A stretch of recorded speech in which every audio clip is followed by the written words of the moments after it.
Exode chapitre 39. Achever l'œuvre de Dieu. Avec les étoffes teintes en bleu, en pourpre et en cramoisi, on fit les vêtements d'office pour le service dans le sanctuaire, et on fit les vêtements sacrés pour Aaron, comme l'Éternel l'avait ordonné à Moïse. On fit l'éphod d'or, de fil bleu, pourpre et cramoisi, et de fin lin retors. On étendit des lames d'or, et on les coupa en fils, que l'on entrelaça dans les étoffes teintes en bleu, en pourpre et en cramoisi, et dans le fin lin. Il était artistement travaillé. On y fit des épaulettes qui le joignaient, et c'est ainsi qu'il était joint par ses deux extrémités. La ceinture était du même travail que l'éphod, et fixée sur lui. Elle était d'or, de fil bleu, pourpre et cramoisi, et de fin lin retors. On entoura de montures d'or des pierres d'onyx, sur lesquelles on grava les noms des fils d'Israël, comme on grave les cachets. On les mit sur les épaulettes de l'éphod, en souvenir des fils d'Israël, comme l'Éternel l'avait ordonné à Moïse. On fit le pectoral artistement travaillé, du même travail que l'éphod, d'or, de fil bleu, pourpre et cramoisi, et de fin lin retors. Il était carré. On fit le pectoral double. Sa longueur était d'1 empan et sa largeur d'1 empan. Il était double. On le garnit de 4 rangées de pierres. Première rangée, une sardoine, une topaze, une émeraude. Seconde rangée, une escarboucle, un saphir, un diamant. Troisième rangée, une opale, une agate, une améthyste. Quatrième rangée, une chrysolite, un onyx, un jaspe. Ces pierres étaient enchâssées dans leur monture d'or. Il y en avait 12, d'après les noms des fils d'Israël. Elles étaient gravées comme des cachets, chacune avec le nom de l'une des 12 tribus. On fit sur le pectoral des chaînettes d'or pur, tressées en forme de cordon. On fit 2 montures d'or et 2 anneaux d'or, et on mit les 2 anneaux aux 2 extrémités du pectoral. On passa les 2 cordons d'or dans les 2 anneaux aux 2 extrémités du pectoral. On arrêta par devant les bouts des 2 cordons aux 2 montures placées sur les épaulettes de l'éphod. On fit encore 2 anneaux d'or, que l'on mit aux 2 extrémités du pectoral, sur le bord intérieur appliqué contre l'éphod. On fit 2 autres anneaux d'or, que l'on mit au bas des 2 épaulettes de l'éphod, sur le devant, près de la jointure, au-dessus de la ceinture de l'éphod. On attacha le pectoral par ses anneaux aux anneaux de l'éphod avec un cordon bleu, afin que le pectoral fût au-dessus de la ceinture de l'éphod et qu'il ne pût pas se séparer de l'éphod, comme l'Éternel l'avait ordonné à Moïse. On fit la robe de l'éphod, tissée entièrement d'étoffe bleue. Il y avait, au milieu de la robe, une ouverture comme l'ouverture d'une cotte de maille, et cette ouverture était bordée tout autour, afin que la robe ne se déchirât pas.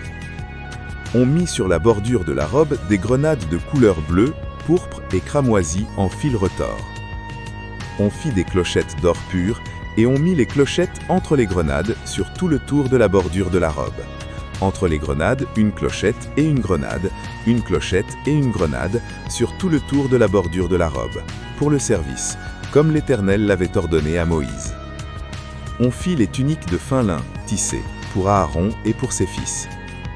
La tiare de fin lin et les bonnets de fin lin servant de parure. Les caleçons de lin, de fin lin retors, la ceinture de fin lin retors, brodée et de couleur bleue, pourpre et cramoisi, comme l'Éternel l'avait ordonné à Moïse. On fit d'or pur la lame, diadème sacré, et on y écrivit comme on grave un cachet, sainteté à l'Éternel. On l'attacha avec un cordon bleu à la tiare, en haut, comme l'Éternel l'avait ordonné à Moïse. Ainsi furent achevés tous les ouvrages du tabernacle, de la tente d'assignation. Les enfants d'Israël firent tout ce que l'Éternel avait ordonné à Moïse, ils firent ainsi. On amena le tabernacle à Moïse, la tente et tout ce qui en dépendait, les agrafes, les planches, les barres, les colonnes et les bases, la couverture de peau de bélier teinte en rouge, la couverture de peau de dauphin et le voile de séparation, l'arche du témoignage et ses barres et le propitiatoire, la table, tous ses ustensiles et les pains de proposition, le chandelier d'or pur, ses lampes, les lampes préparées, tous ses ustensiles et l'huile pour le chandelier, l'autel d'or, l'huile d'onction et le parfum odoriférant, et le rideau de l'entrée de la tente. l'autel d'airain, sa grille d'airain, ses barres et tous ses ustensiles, la cuve avec sa base, les toiles du parvis, ses colonnes, ses bases et le rideau de la porte du parvis, ses cordages, ses pieux et tous les ustensiles pour le service du tabernacle, pour la tente d'assignation, les vêtements d'office pour le sanctuaire, les vêtements sacrés pour le sacrificateur Aaron et les vêtements de ses fils pour les fonctions du sacerdoce. Les enfants d'Israël firent tous ces ouvrages en se conformant à tous les ordres que l'Éternel avait ordonnés à Moïse. Moïse examina tout le travail, et voici, il l'avait fait comme l'Éternel l'avait ordonné. Il l'avait fait ainsi. Et Moïse les bénit. Méditons. Le travail est accompli selon les instructions de Dieu. L'obéissance mène à l'achèvement. Prions. Seigneur, aide-moi à aller jusqu'au bout de ce que tu m'as confié. Amen. Chers frères et sœurs, merci d'avoir suivi cette méditation sur Parole de Dieu au quotidien. Si cette vidéo t'a touché, mets un like, abonne-toi et active la cloche pour ne rien manquer. Chaque jour, laisse la parole de Dieu fortifier ta foi, apaiser ton cœur et illuminer ton chemin. Partage cette vidéo pour que la lumière de Dieu continue de briller dans le monde.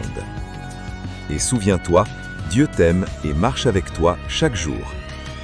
À très bientôt dans une nouvelle méditation de Parole de Dieu au quotidien.